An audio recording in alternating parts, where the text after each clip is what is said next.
It is 7 o'clock, which means you're watching the only breakfast show live from Westminster. Boris Johnson, well, he admits there are many things he wishes he'd done differently during the pandemic, and he probably feels the same after apparently telling his backbenchers the UK's vaccine success was down to capitalism and greed. Meanwhile, the Home Secretary is planning to overhaul the asylum system. We'll be asking her about that on the programme shortly. But also this morning, just a half for me, we'll be speaking to the landlady who was so bored during lockdown that she created a miniature version of her own tavern.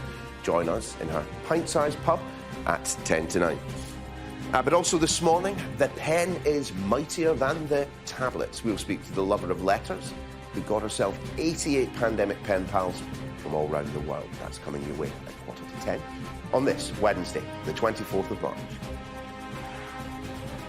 Held to account, Boris Johnson faces a tough end-of-term interrogation on COVID-19 by senior MPs. A jab that could needle Europe. The PM backtracks after joking that the UK's vaccine success is down to capitalism and greed. Targeting the people smugglers, the Home Secretary is due to overhaul the asylum system. Critics say the changes are divisive and ineffective. More protests in Bristol. 14 people arrested after another Kill the Bill demonstration in the city. Hoping to make an impact, Prince Harry lands a job at a US coaching and mental health firm. We've been hearing from his new boss. We were just so impressed, and really, I think there was such a natural chemistry and synergy. One person dies in flooding on the east coast of Australia, as officials warn that water levels will continue to rise. And it's turning increasingly unsettled for this week with cooler conditions and the risk of some wintry showers for some spots of the north. I have all the details for you later in the programme. Morning all. Boris Johnson is likely to face some tough questioning about his handling of the COVID pandemic by senior MPs after claiming the UK is making progress a year since the first lockdown. As candles were lit across the country to remember victims of the virus, the PM told a private meeting of backbenchers that the UK's vaccine success was down to capitalism and greed, before later backtracking. The remarks were not believed to have been made in connection with the current rout with the European Union over supplies. Our chief political correspondent, John Craig, has our first report. From the steps of 10 Downing Street to iconic Blackpool Tower and the bell tower of Bradford City Hall.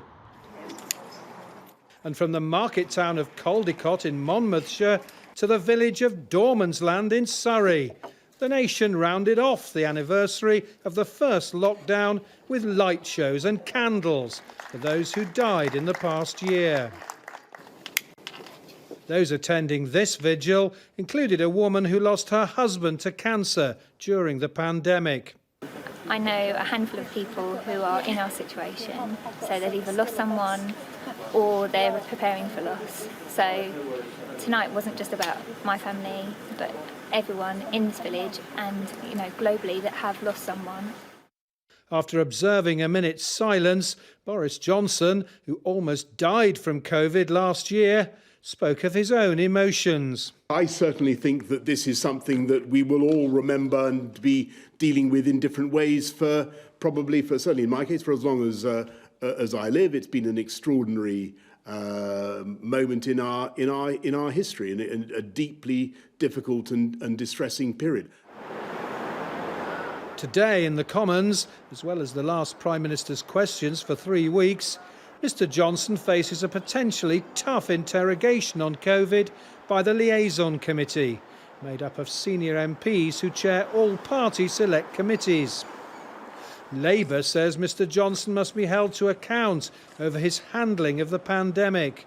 It's right that we ask questions as to why our death rate is so high, one of the highest in the world. It's right that we ask ourselves if we could have done things differently, if we could have locked down sooner, if we'd have invested in our NHS and our public health and social care provision, whether we would have been less vulnerable and less exposed to this virus. The PM says that a year after lockdown, the country is making progress step by step. But there are warnings that another wave of infections is inevitable. John Craig, Sky News. Well, let's welcome back to the programme the Home Secretary, Priti Patel. Ms Patel, great to have you on the show again. I do hope you're well.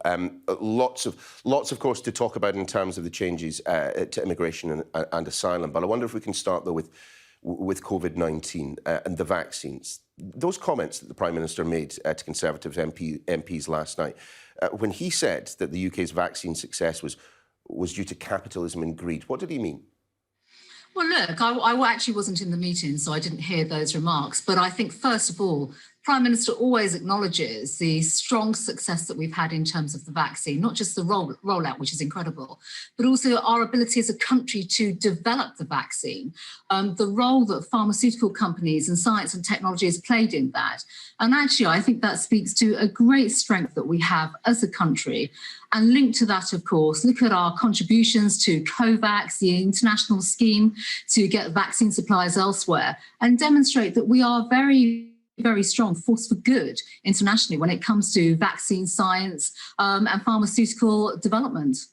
Well, I understood, of course, that you weren't in the meeting, but it does appear that the Prime Minister stopped channeling his inner Gordon Gekko and backtracked, perhaps because of the fact that, as things stand, reports this morning that the European Union is about to announce the measures that they can put in place to slow the transit of vaccines from the continent to the United Kingdom. I wonder what you make of that and whether or not you see that perhaps as a success down to capitalism and greed. Well, I think, first of all, when it comes to the European Union, discussions are always ongoing in terms of the vaccine and supplies of the vaccine. And it's important, it's absolutely imperative that we all work together in a collective way and a responsible way, because this is about saving lives. This is exactly what the vaccine is doing. Yesterday, we marked the year anniversary of lockdown, but also took great reflection as a nation in terms of the lives that have been lost and also how far we have come over the last 12 months. So I don't think this is about, really just sort of criticising vaccine supplies. We've got to work together, support each other, and just ensure, as we've got taking place anyway across government, that dialogue continues, discussions are constantly underway, and that's right and proper. Well, let's move straight on to your brief, shall we, Home Secretary, and some fairly significant changes that you're making today to immigration policy, the detail of which has already been quite well reported. So I wonder if you might just establish exactly what the point of all this is. What is the end goal of the changes that you're making to the immigration system? So today I am effectively announcing a new plan for immigration. And this builds upon the work that we've already done with regards to immigration. So we've ended free movement, we've developed the point-based system, but that's the legal side of immigration and migration. We have a fundamental problem actually in the world when it comes to illegal migration. And lives are being lost too frequently with people trying to basically travel, flee, but also come to the United Kingdom in the hands of people smugglers. So today I am announcing changes which will be subject to consultation, and I'll be announcing this in Parliament later on today. There'll be a command paper where we're looking at a range of options as to how we can reform the entire asylum system. And importantly, for people that are fleeing persecution from terrible parts of the world, we know for a fact there are something like 80 million people that are displaced in the world. We want to create safe and legal routes for them in terms of how they can be protected and also be received in our asylum system in the right way as asylum seekers and be supported in their resettlement in the United Kingdom. Tell us then just a little bit more, Home Secretary, what are these legitimate routes to claiming asylum here in the United Kingdom? As things stand, isn't it the case that you have to be in the United Kingdom to make an application for asylum? Well, that's the point. We are looking to create safe and legal routes to support people that are fleeing persecution. Currently, we have records number of people. Even yesterday, we had 150 people in the hands of smugglers come over to the United Kingdom. No one denies there is an issue with people coming across the channel. I'm just wondering what these new legitimate routes to claiming asylum will be. Well, we're publishing a paper today where we're discussing and putting out to consultation how we will develop new safe and legal routes, working as we do already as a government with the likes of UNHCR, refugee agencies, to support people who are fleeing, but in country. So in country and how we can develop those routes, because this is really important. By developing safe and legal routes, we stop people from being put in the hands of smugglers and people traffickers. Too many people have died trying to come to the United Kingdom. We've got to break this people smuggling model. We've got to put in safe and legal routes. And we've actually got to be able to help genuine asylum seekers, not just flee persecution, but be resettled in the United Kingdom. Currently, our asylum system is overwhelmed. We have a number of areas that we are announcing today where we're looking at. Where is the evidence, though, Home Secretary? Where is the evidence that these changes? Where is the evidence that these changes will convince people not to take these routes? I mean, if you're fleeing genocide, if you're fleeing rape gangs, if you're fleeing war, your priority is survival. It strikes me that the first thing that people will want to do is get away rather than necessarily pop down to the British Embassy. Well, actually, that's exactly why we will create safe and legal routes working with the right kind of partners. And to be frank, now, we've done this already. If you look at the Syrian resettlement scheme, 25,000 people have been resettled in the United Kingdom through a safe and legal route. And this is effectively what we want to create much more of, to help people. Currently, the people that are coming over to the United Kingdom are predominantly individual men, leaving behind women and children that are fleeing persecution, that desperately need help. And we need to change our asylum system from an end-to-end perspective. So there are lots of structures that we need to change within the system itself. We need to change our approach, not just to caseworking, but the way in which we can help people, yes, get to the United Kingdom and be resettled in the United Kingdom.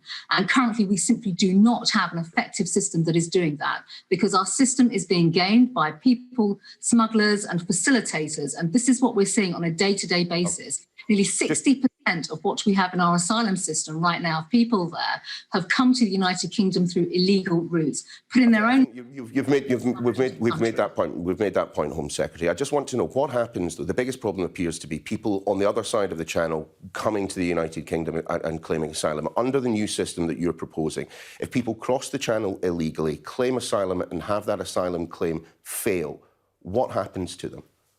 Well, part of our plan and our approach will be around how we remove people and return people to their countries that they have travelled from. So we have to remember the majority... We don't have any arrangements in place with the European Union for that to take place. Well, we will have arrangements in place, and that is what we're doing right now in terms of bilateral negotiations to put arrangements in place. And it's important to remember, if you're fleeing persecution, people can claim asylum in the first safe country. So France, Germany, Italy, Belgium, Spain, many people are travelling to the United Kingdom from these safe countries. So the principle of fleeing persecution under the Refugee Convention and seeking asylum is very much about, yes, going to a safe country, and people are still shopping through safe countries and coming to the United Kingdom.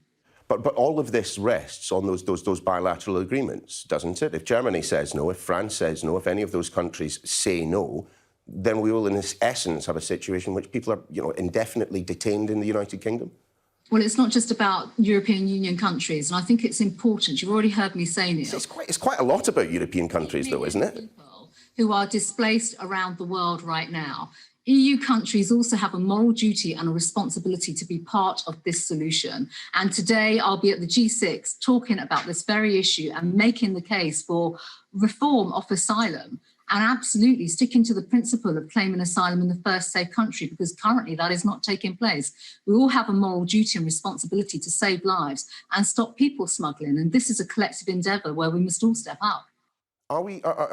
Is part of the proposal that's being put out to consultation the idea that places like Gibraltar, the Isle of Man, could be used?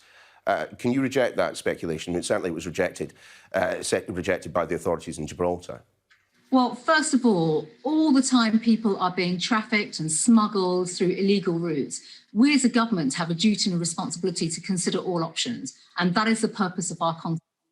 So we will look at third country removal, and we will also do that alongside looking at bilateral agreements. So this will be work that this government is undertaking right now, And as part of this consultation, we will put all options on the table in terms of working with their countries. And countries like Denmark are already exploring options like this.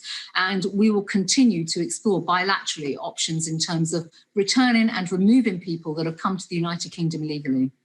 Home Secretary, I wonder if we can just touch on policing at the tail end of our conversation this morning, and of course the police bill going through the Commons at the moment.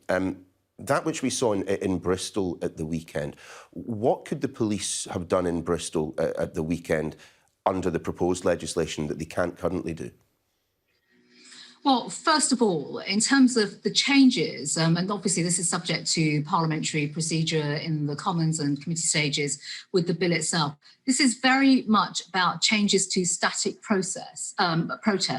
So as we know, the Public Order Act needs updating. It was put in place in the 1980s.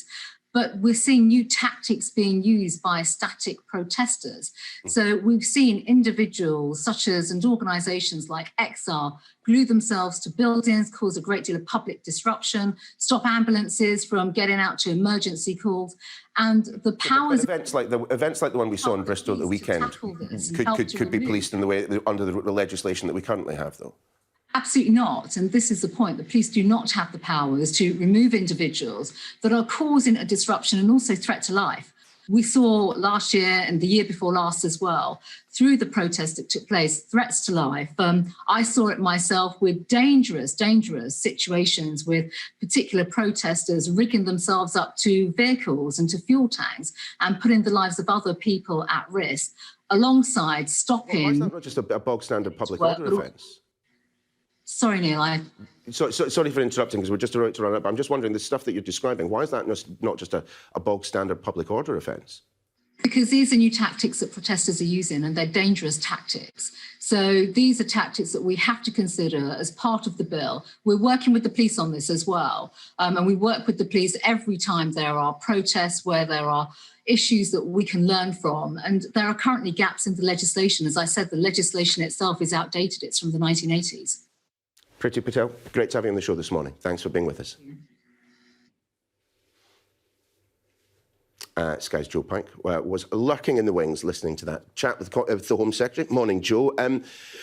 Some significant changes coming down the pipeline in terms of immigration. Yeah, and those in the Home Office, and Priti Patel touched on this, are very clear. This is really about boats travelling from France, people travelling from France in different ways, and trying to get rid of the pull factor. It was interesting her talking about the lives lost in the hands of people smugglers, but we still don't really know how these people whose applications are rejected will be deported. And now we've left the EU, now the Dublin arrangements are sort of got rid of, whereby we have arrangements with the EU countries to deport people to the country they first arrived in the EU from. We're in quite a difficult situation. I also thought, secondly, very interesting on the EU and vaccines. We know that on Thursday, EU leaders will decide what to do around perhaps tightening their rules on exports of vaccine products from the EU to other countries. Priti Patel trying to sort of dial down the rhetoric, I think, talking about working together, about dialogue continuing. We need to work collectively and responsibly. Maybe slightly different tone from the private comments Boris Johnson made in 1922, talking about greed. And it does seem from reports overnight that the EU will toughen up their regulations, and that clearly could be very difficult, have a significant impact on the rollout in the UK of vaccinations. Certainly could. Joe, for now, thanks very much. Plenty still to come on the programme this morning, including this. I'll be speaking to the Shadow Business Minister, Lucy Powell, on why she believes the government needs to do more to back British steel, shortly after 7:30. After a new report suggests that NHS staff in England have suffered a real terms pay cut over the last decade, we'll be chatting to the Royal College of Nursing's director at 8:05. And just how likely is that summer holiday abroad? At 8:30, we'll be speaking to the travel presenter and author, Simon Reeve, about the possibility of venturing overseas in the coming months.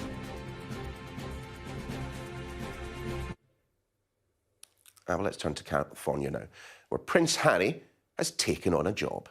The Duke is starting at a coaching and mental health business, Better Up, as their Chief Impact Officer. Our US correspondent Greg Milam has been speaking to the company's chief executive. This is the latest stop on Prince Harry's journey out of the realm of working royal. And if the offices of his new employer remain shuttered due to the pandemic, the real-world concerns of life in San Francisco very much on the doorstep. But Prince Harry now appears on the website of BetterUp as its new Chief Impact Officer. Welcome to Growth and Transformation with BetterUp, where every employee builds the skills, mindsets, and behaviors needed to perform at their peak. He was actually a client himself, in contact with one of the personal coaches they say can make employees feel more positive, engaged and connected. The app's founder explained what a prince can bring.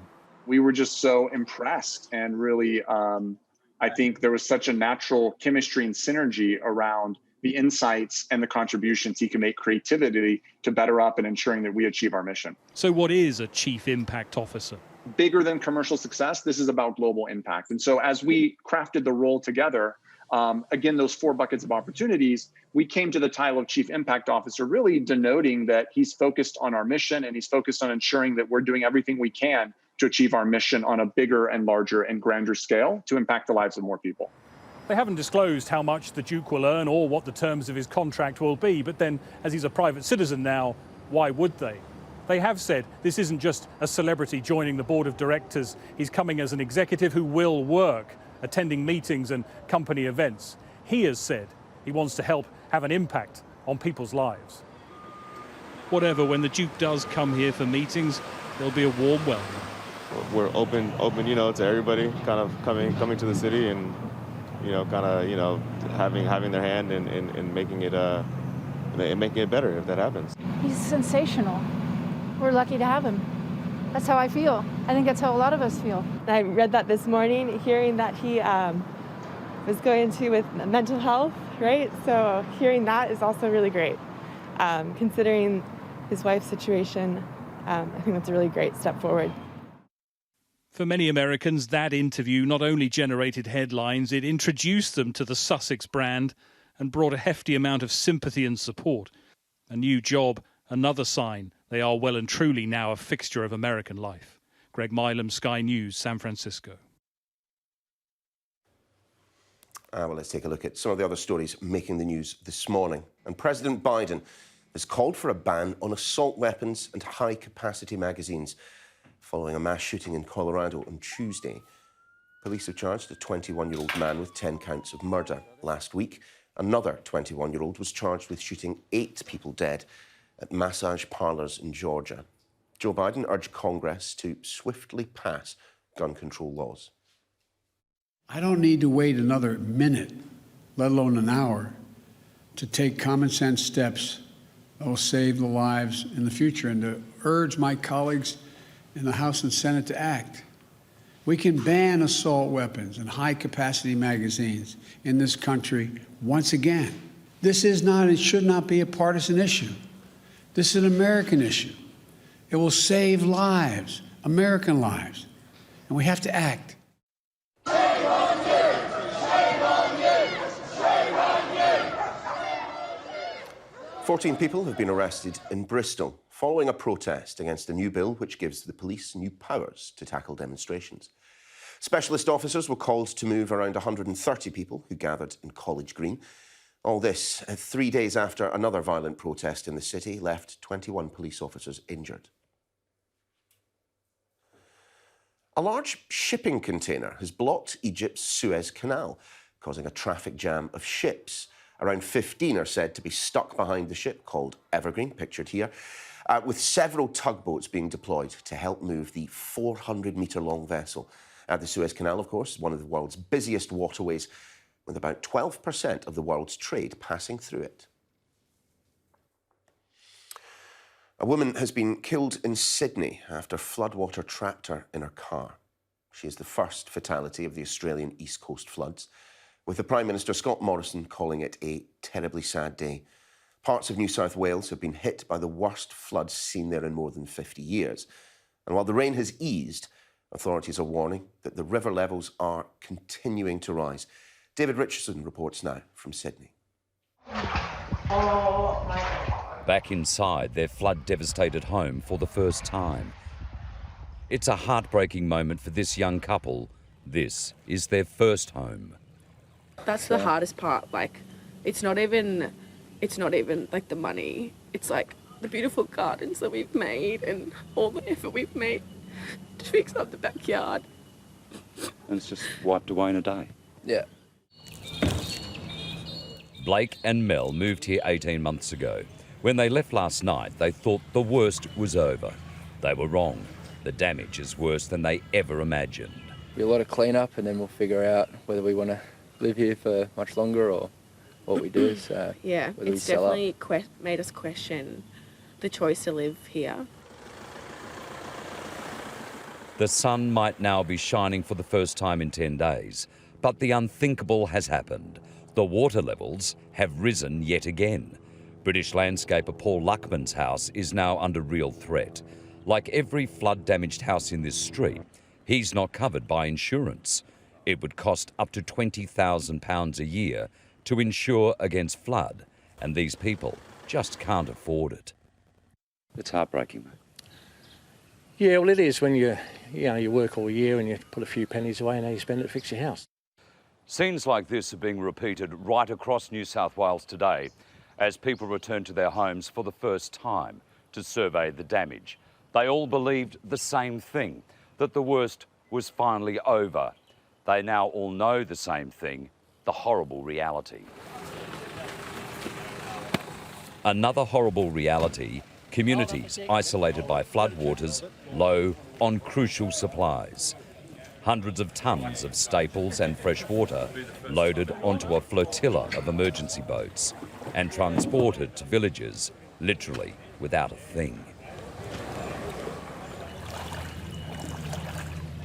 While several hundred people have safely fled their homes, many have remained behind all over this area to continue fighting the rising water to save what they can. They don't want to be like so many others, losing everything. All anyone can do now is wait and pray these waters will subside. Then the clean-up can begin. David Richardson, Sky News, Australia. Just a reminder that Sky News is launching the first daily primetime news programme dedicated to climate change. You can watch the Daily Climate Show. That's every weekday at 6:30 in the evening from Wednesday, the 7th of April. Let's take a look at a couple of the other stories making the news today. The Foreign Secretary has called for NATO to take a stand against the threat posed by Russia ahead of a meeting with other foreign ministers in Brussels later today. Dominic Raab will urge NATO allies to ensure that Moscow faces consequences for destabilising actions, including cyber attacks and spreading disinformation about coronavirus. North Korea fired 2 cruise missiles off its west coast on Sunday, according to South Korea and the United States. This just days after Kim Jong-un's sister threatened both countries for holding joint military exercises. President Biden says the missile launches were not a provocation. A new saliva test has been found to accurately detect concussion in professional rugby players. The SCRUM study, led by academics at the University of Birmingham, developed a non-invasive test which can predict the result of a head injury assessment with 94% accuracy. Researchers hope to turn it into a pitchside test that can provide an accurate reading shortly after the concussion has taken place. The Hollywood actor George Seagal has died at the age of 87. The Oscar nominee, who played Albert Pop Solomon in the American sitcom The Goldbergs and starred in Who's Afraid of Virginia Woolf, passed away after complications from bypass surgery. His co-stars are among those who've paid tribute online. Well, let's see how the weather is looking this Wednesday. It's a beautiful morning here in Westminster. Naz, tell us, what's the rest of the country looking like? Not too bad. There will be some good spells of sunshine at times, but there is also some cloud and patchy rain moving its way southeastwards over England and Wales, and the north and west will see some pretty heavy showers becoming widespread this afternoon.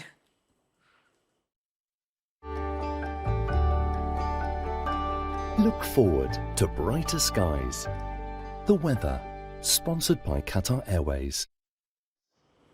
Good morning. Well, there's lots of bits and bobs going on with the weather for today, and in fact for the rest of the week we are going to continue with the unsettled theme, in fact becoming more unsettled than it has been recently and cooler with the risk of some wintry showers. In fact, for this morning there may be a few wintry showers across the high ground of northwest Scotland, otherwise it's rain showers there, and the same for Ireland and Northern Ireland.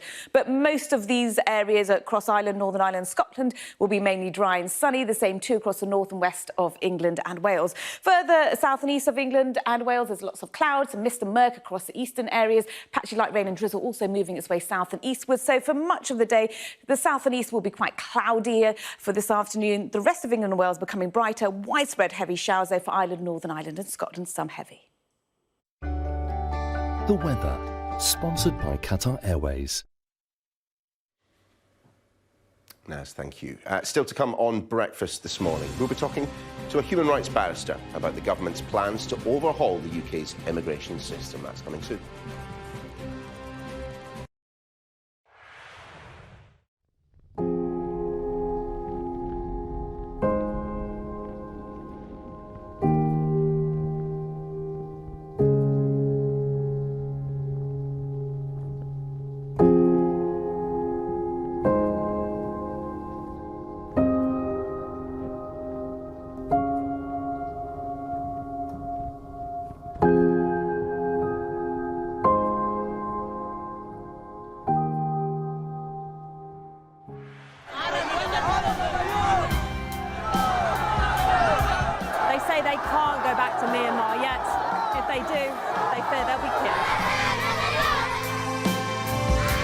We take you to the heart of the stories that shape our world. If there is a bigger explosion, this area would be in the danger zone.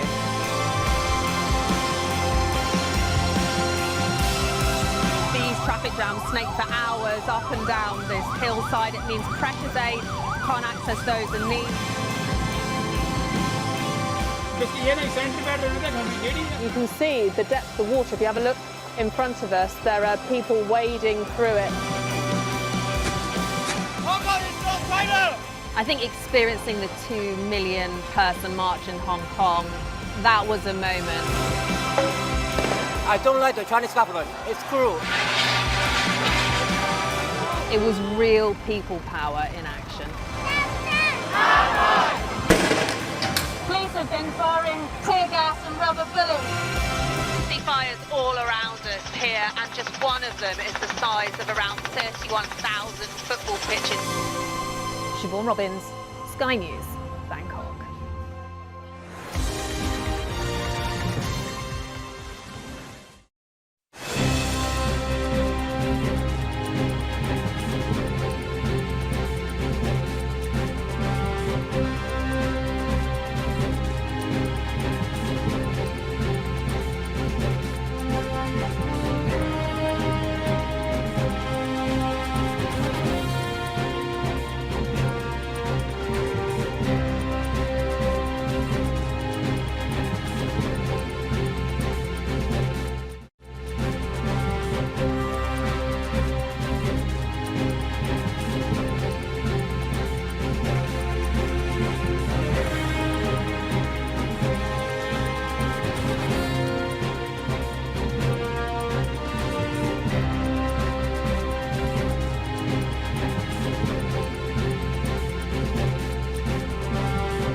Welcome back. The government is setting out what it calls the biggest overhaul in decades to the UK's immigration system today.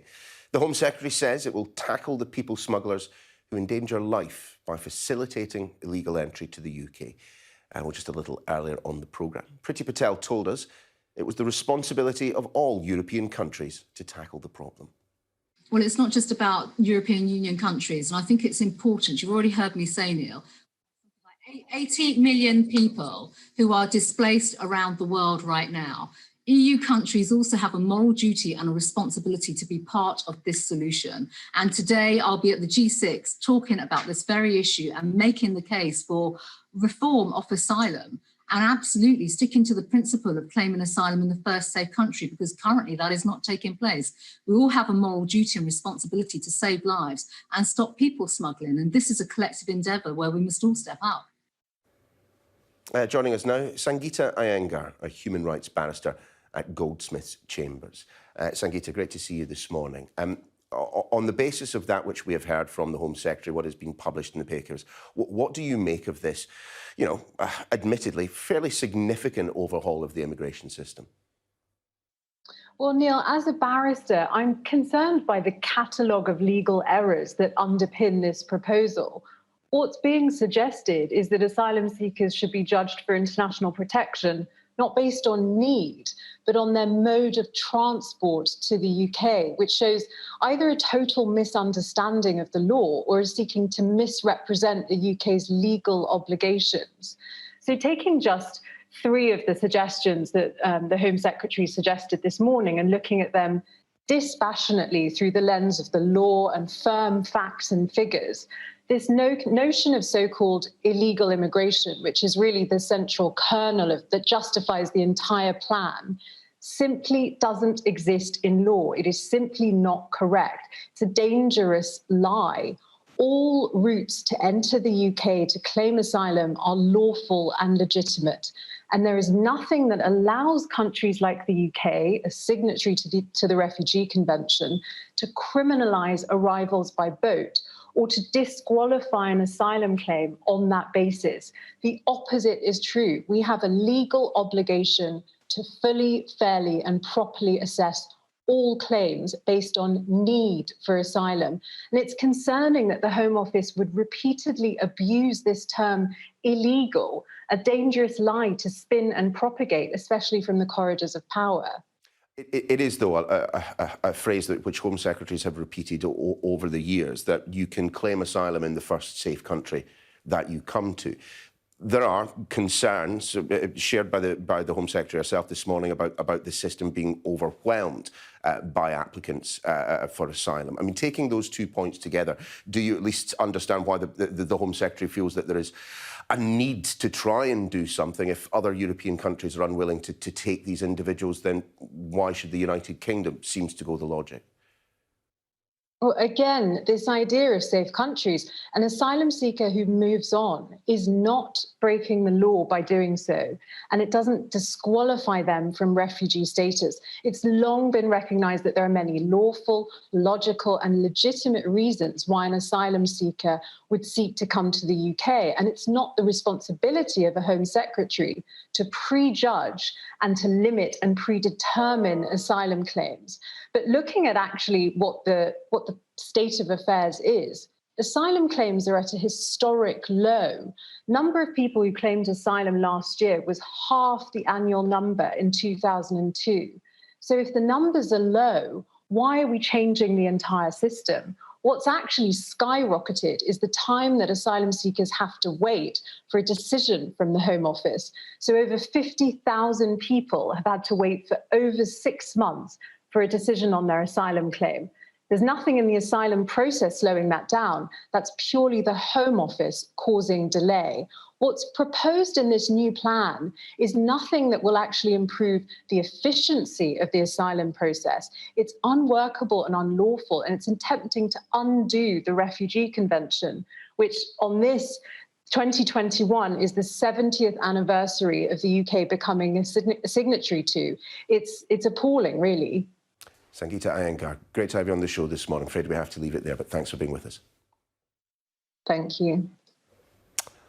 Now, Labour is calling for the government to back British steel by guaranteeing it will be used in all government infrastructure projects. It comes after analysis by the party found that 24p in every pound spent on steel for such projects did in fact go abroad. The Shadow Minister for Business and Consumers, Lucy Powell, joins us once again on the programme. Ms Powell, great to have you on. Just explain the problem as you see it with the way in which big infrastructure projects, big public infrastructure projects are not necessarily relying on British steel as much as they could.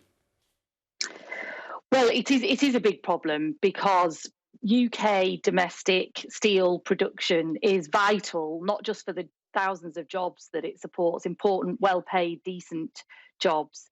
but because we need that for our own security and our own resilience, and for our economy sort of relies on it. It's a foundational industry in that sense.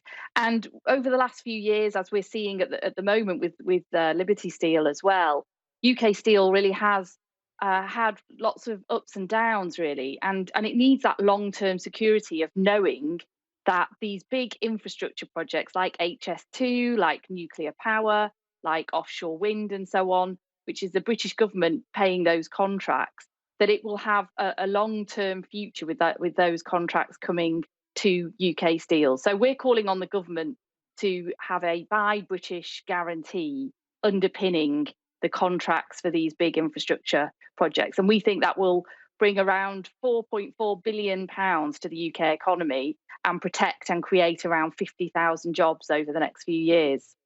Isn't this just subsidising the British steel industry by a different name? I mean, presumably part of the reason that big infrastructure projects go overseas to buy steel is because it's cheaper. Well, unfortunately, the market in steel isn't a particularly fair one anyway internationally, because, as you may know, the Chinese, for example, they have massively subsidised their own steel production in order to make that cheap to be bought by foreign countries and undercutting that domestic production. And that's been one of the challenges over the last few years. So, I think it's perfectly reasonable and desirable of our government to say that we will have a Buy British guarantee. It's UK taxpayers' money going on these big, important infrastructure projects. And so I think people would expect that, there would be preferential treatment for UK manufacturing to benefit from those contracts. And as I say, I think if this pandemic has taught us anything, that we need to have a lot more resilience in our own supply chains, in our own ability to produce things on our own shores. We do have world-leading steel production, and it supports many important jobs around the country. And we should have that long-term benefit of these government contracts.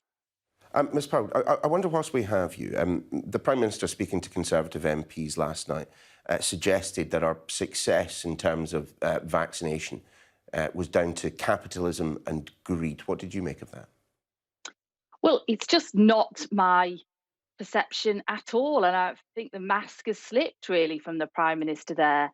I think what I take from our success with the vaccine production is that when the government worked closely with business, with research and development, then we can really be world leading.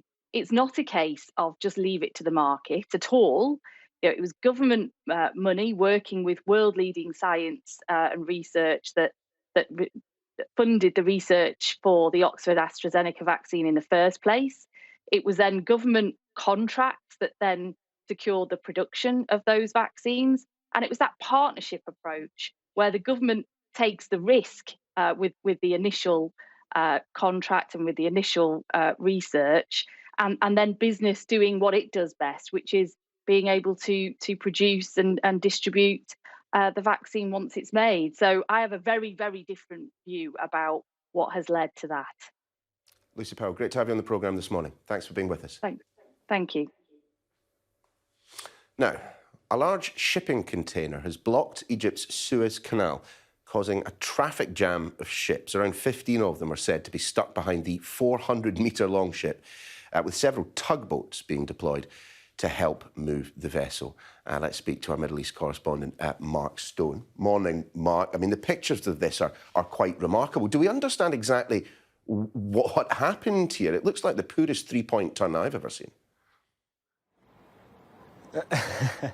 Well, Evergreen, which is the shipping company that runs the Ever Given, which is the ship in question, is saying this morning that it was wind.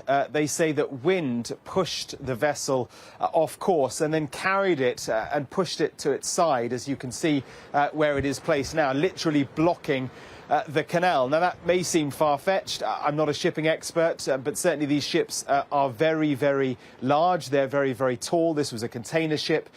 Perhaps a very strong gust of wind could begin to move it one way. There is talk of a power failure on board as well, so the combination of those two, perhaps that was what caused this. But certainly a massive headache, not only for the captain of the vessel, but also for the management of the Suez Canal. Upwards of 40 to 50 ships a day travel through this, one of the world's arteries, one of the most busy shipping lanes in the world. Clearly today, and maybe for many days, there will be no ships passing through it, which will increase the amount of time that ships need to take to travel this route by about 15 days, because they'll need to go right round the bottom of the African continent. It's pretty windy here too in Jerusalem today. So yeah, a big headache for people, for the management of the Suez Canal. At the moment it's a spectacle, but it could become a big problem over the coming days. Well, let's take advantage of the wind and keep looking at your hair for another couple of minutes whilst you tell us exactly what is going on in terms of Israeli elections. I mean, they'd love an election in Israel, don't they? Yeah. They do, and you know, even though this is the fourth election, yesterday was the fourth election in 2 years, the turnout was still pretty high. They do love an election. Most of us are getting pretty fed up with it, but they did have another one yesterday because of disagreements within Benjamin Netanyahu's coalition, so the government collapsed at Christmas. Another election now, and again the result is looking like deadlock. Benjamin Netanyahu is looking like he might be able to form another coalition. This is a man who has led Israel for upwards of 20 years. Maybe he'll get another coalition. 59 seats, I think, is what it's looking like at the moment with the coalition. But perhaps he can get that 61 target. We'll see. But there'll be days of coalition building. Mark, many thanks indeed. Still to come on the programme this morning, health leaders are warning the NHS that it will lose thousands of staff if, that is, its workers aren't given mental health support after the pandemic. We'll be discussing that next.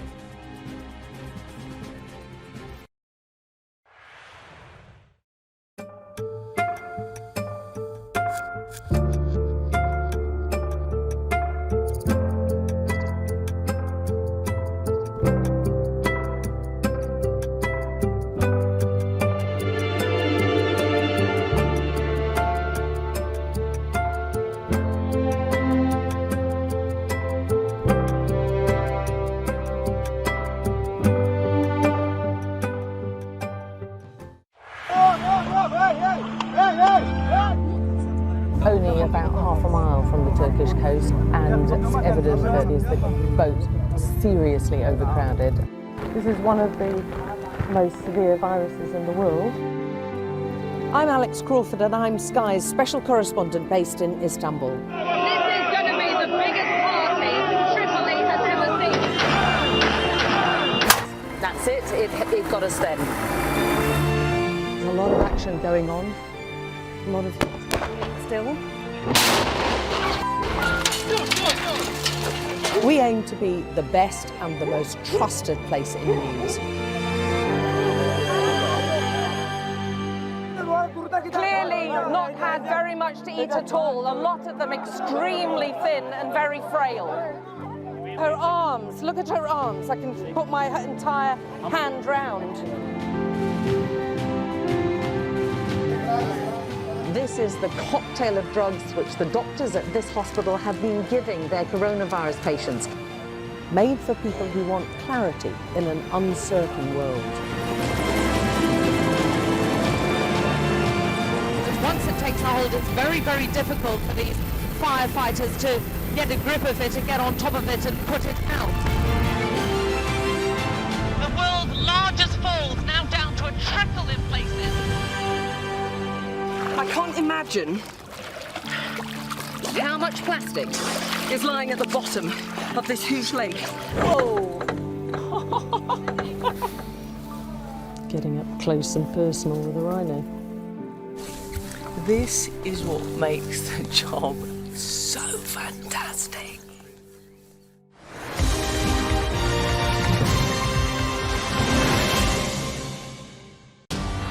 For the early risers. As we examine the story beyond the headline. For the knowledge seekers. Welcome to Divided States. For the straight talkers, the curious, and the ones who want to be entertained. Backstage, Sky News' entertainment podcast.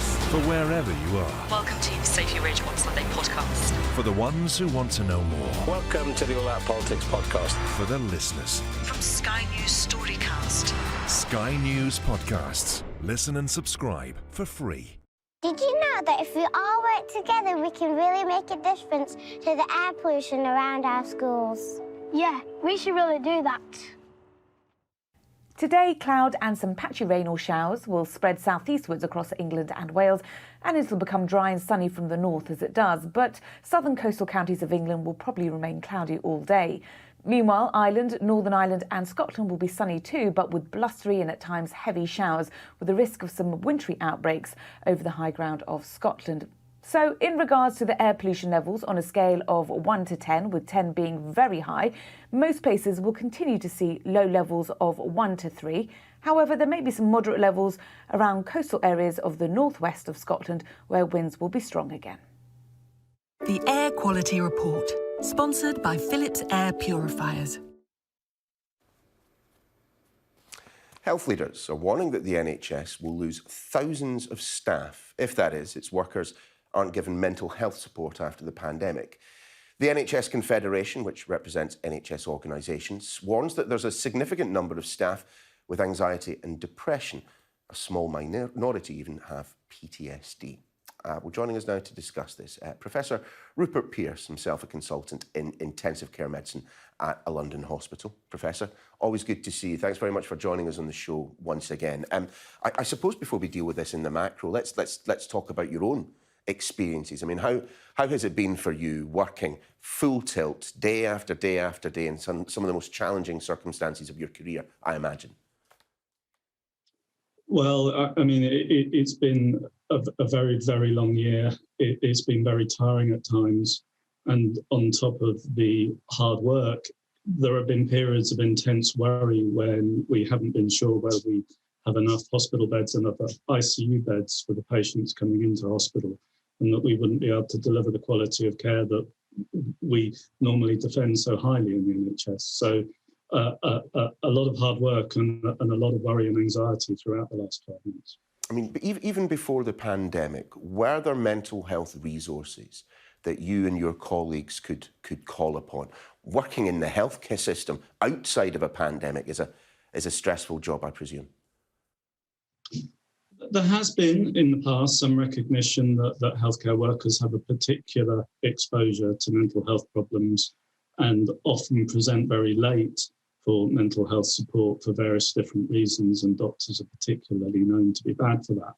But during the pandemic, we've had a very different type of health experience, and we've been exposed to all sorts of stresses and strains, and in particular this concept of moral distress, where doctors, nurses, allied health professionals have felt that they can't deliver the standard of patient care that they feel is the minimum. And that becomes extremely distressing, and that's when you start to get problems like post-traumatic stress disorder. So what then, in your mind, Professor, needs to be done? What services need to be put in place? I mean, it is clear that everyone has had a tough old time over the past 12 months. But if we can't, if the government isn't going to do more than a 1% pay rise for healthcare workers, one imagines that some mental health provision might be quite useful. I think that there are a lot of people who work in the NHS who feel that they've been forgotten.